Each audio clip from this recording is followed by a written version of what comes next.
Hail Mother Nature. She sprung a spring storm on us today. Good thing we didn't put the plows away, because hail fell like slushy snowdrifts down in Douglas County. Parker and the Pinery in particular, where they measured the hailfall in inches. One of our first good spring storms gave us a good soaking, more than the drains could handle. We were surfing at Hamden in Colorado, and then blue skies and sunshine like it never even happened, because Colorado. Right, Becky Ditchfield?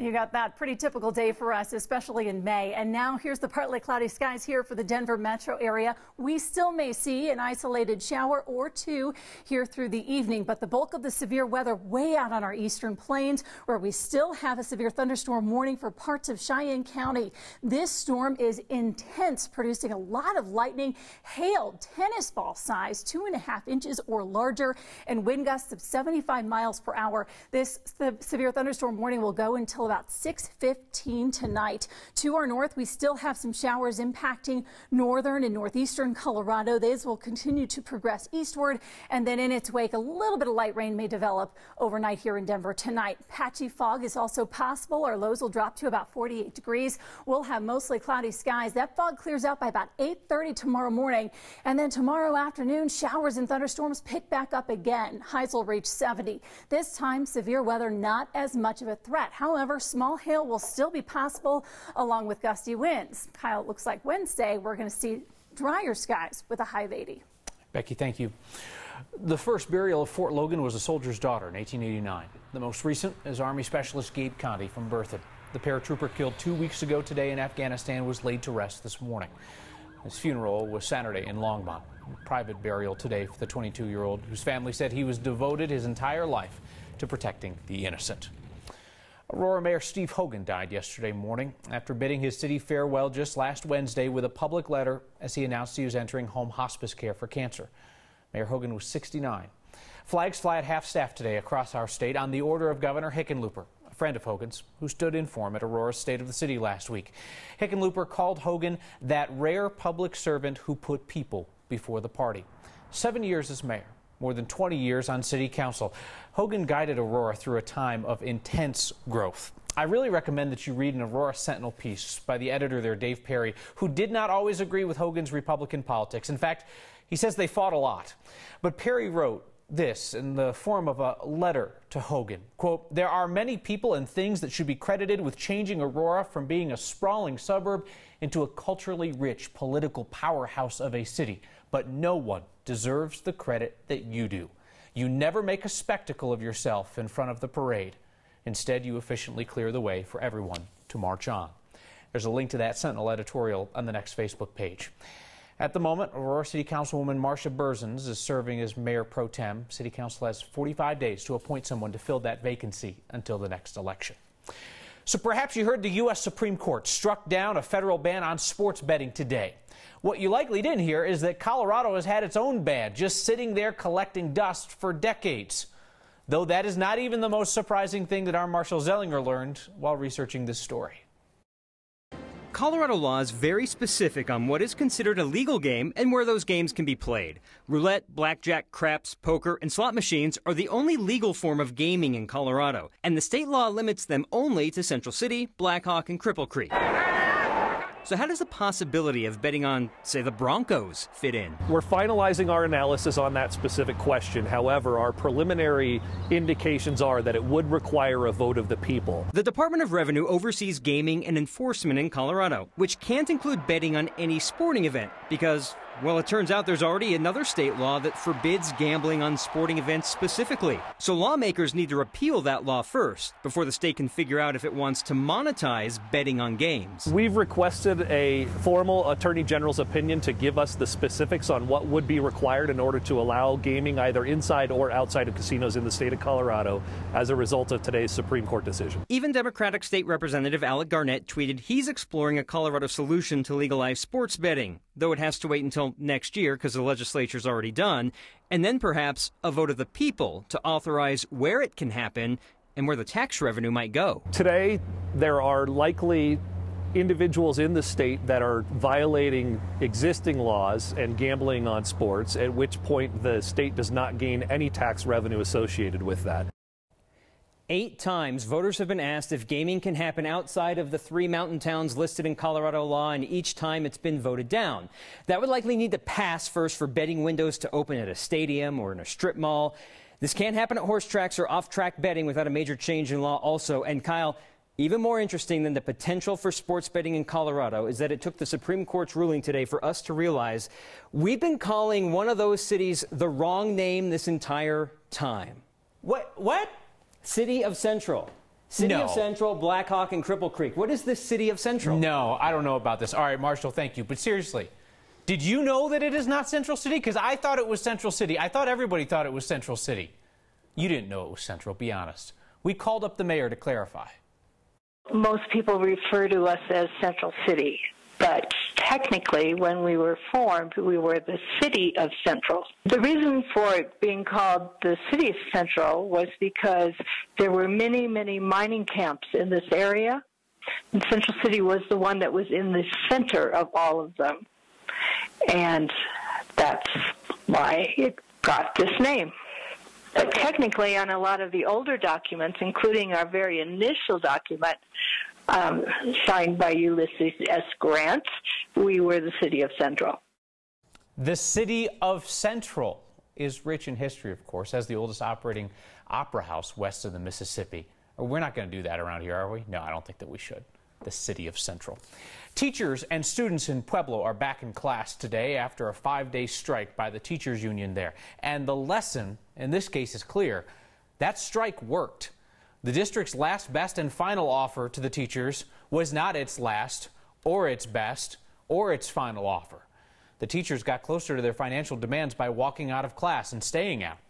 As we explained here last week, no other school district in Colorado is near a strike action. And in the next section of 9news.com, you can find our article out listing all the many steps that teacher unions must take before they can strike.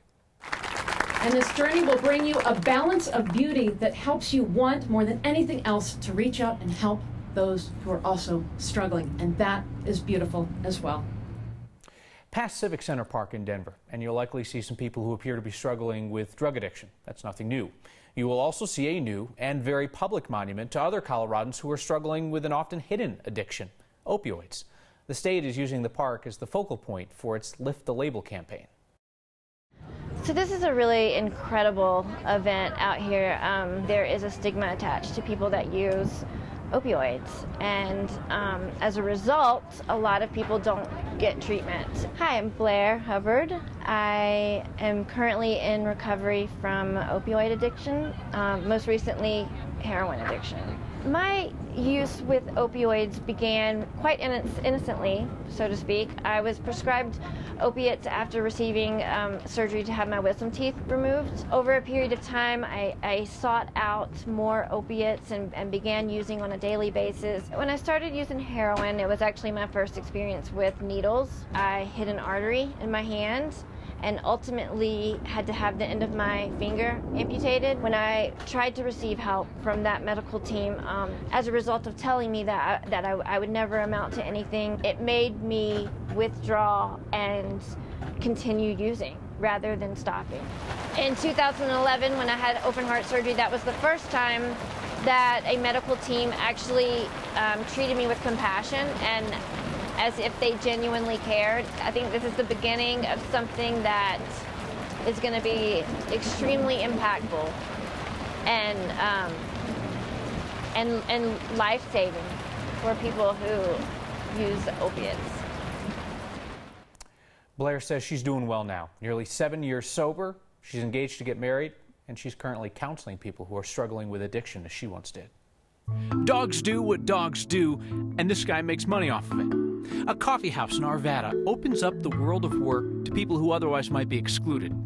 And the school day is over, yet the learning and the creating has just gotten started. Next.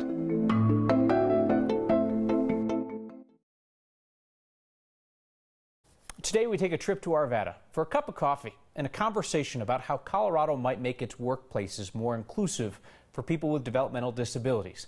Employees at Jack's Bar and Grill and Steamer's Coffee House offer us all lessons in teamwork and perseverance.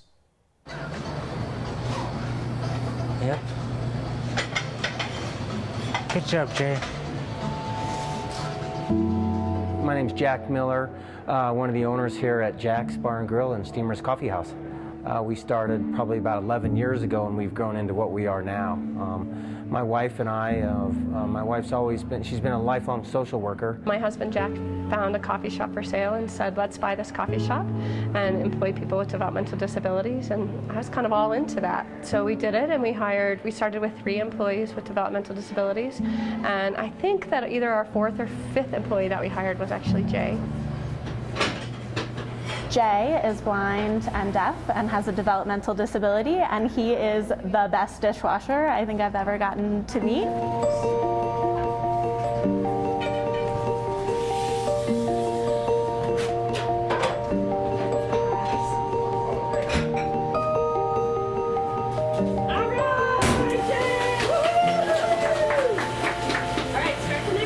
He's worked here for almost 11 years, and last week he showed us that he wanted to dry and put away all of the dishes. And so Ethan helped him do that for a little bit, and then Daryl got to work and said, well, why don't I help him? Like, it's something that we can do together. You have to go over here.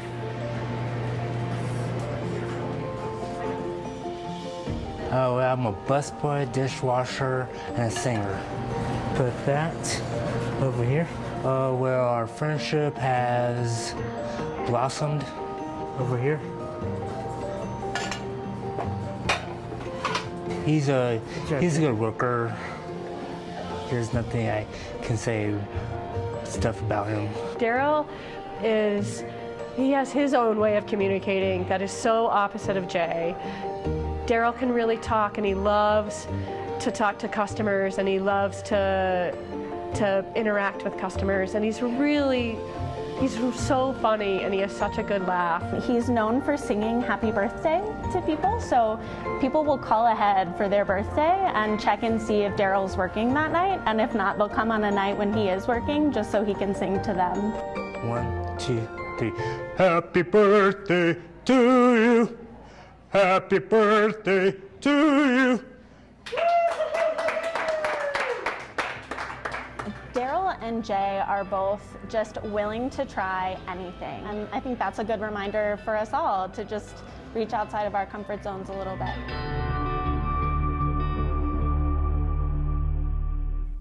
Steamer's Coffee House is inside Jack's Bar and Grill in Arvada. It's off West 86th Parkway. If you're smart, you'll go by on your birthday. Putting out dog waste bag stations was not enough to solve the problem. An entrepreneur builds a business out of a simple fix.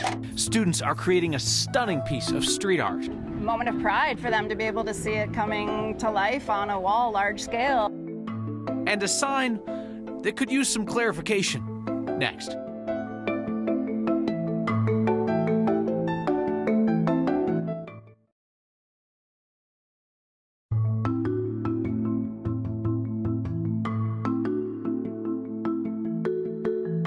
Where some just saw dog poop in our parks, one man saw a chance to sell some advertising. 9 News photojournalist Brian Wendland met up with the guy who intentionally let his talents go to waste. After today, somebody else's job. Technically, Bill Airy always thought picking up after pets was someone else's job. I was sick and tired of people leaving their dog poop behind in the parks. But if people always scooped Fido's poop, he never would have been able to start his business. Right now we've got over 1,000 of these dispenser stations throughout Colorado. Another couple thousand throughout the United States. These are Poo Free Parks stations.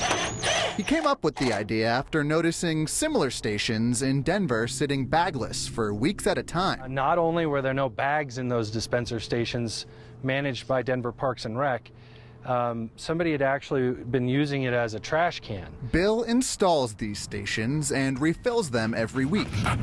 Some cities subsidize their maintenance, but the bulk of Poo Free Parks' money is made through advertising. Okay, go ahead and get that one off. He's had some help along the way.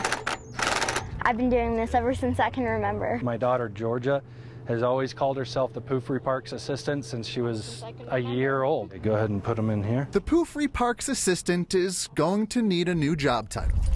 because earlier this month, Bill sold his business. This is the last one I'm ever going to do. After 9 years, he's proud of the work he's done. Since the inception of the company, our bags have been responsible for collecting over 5 million pounds of dog waste just in the Denver metro area. Now that really is someone else's job. For Next, I'm Brian Muntland. Bill wouldn't say exactly how much he made off the sale of Poo Free Parks, though he did mention the new owners plan to expand the business.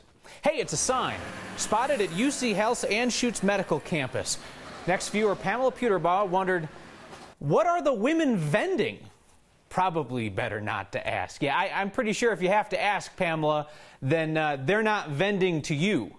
Email us the signs that make you do a double take next at 9news.com or get our attention anytime for anything with the hashtag HeyNext.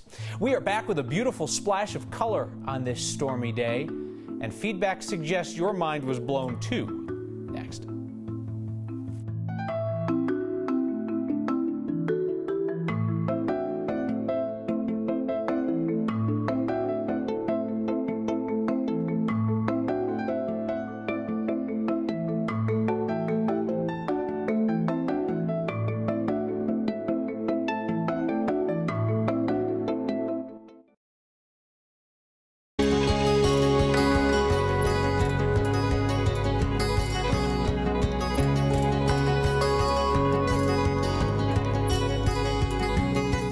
That train's running.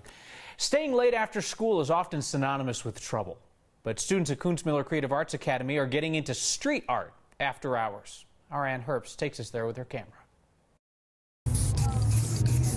Making a mark. Spray paint makes that pretty easy. We can make whatever blue you want. Making a mark that makes a difference. It's going to say compassion. Well, that takes a little more time. This has been a dream come true for a long time. Abby Harkey, Having so much fun. is Dean of Arts at Kunstmiller Creative Arts Academy. I did not sleep last night. I was so excited, and I'm just running on adrenaline today. Abby spent 2 years dreaming up a way to introduce her students to street art. We're blessed to have these giant walls in our basketball courts. Just makes us prime real estate for converting this into an outdoor museum. Just all of it is just a journey of going into the city, into Denver. We have our 3 characters that are coming from the ocean onto the mountains. Denver kind of represents this place that a lot of immigrants come to. And people come from all over into Colorado. Their messages coming alive. You just want to low and slow, visualize where you're going each time. With help from some prominent Denver street artists. You're such an angel. Thank you for being here. Nice. Yeah, see? Yeah. We'll go back over with like a really bright yellow. We'll get the lighter color and show you how to